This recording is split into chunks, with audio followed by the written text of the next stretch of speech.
ما يسمى بالعادة السرية. هذا العادة السرية هي اختلف العلماء فيها، فمن العلماء من شتت فيها وألف مؤلفات، ومن جملتهم العلامة الغماري أحد علماء المغرب الأقصى أنها محرمة. ومن بعض هذا العلماء قالوا أنها جائزة، وبعض العلماء فصل وقال إذا غلب في ظنه أنه إذا تركها سيدخل في معصية كبيرة مثل الزنا واللواط فلا مانع، وإذا لم يغلب على ظنه فهو محرم عليه.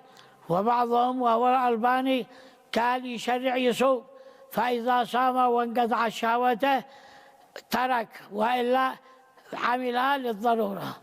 جميل. الخلاصة أنها شبهة من الشبهات، والمؤمنون وقافون عند الشبهات. طيب قاضي محمد إن سمحت لي، ولا فرق بين الرجل والمرأة في الحكم. في الحكم. نعم.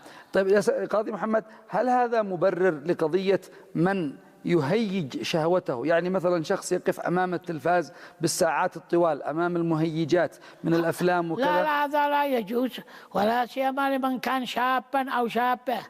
لا ينبغي أن ينظر المواقف التي تثير الشهوة. يعني عليه أولا أن يقطع موارد. لأنها من الأسباب التي تكون سبب للدخول في المعصية.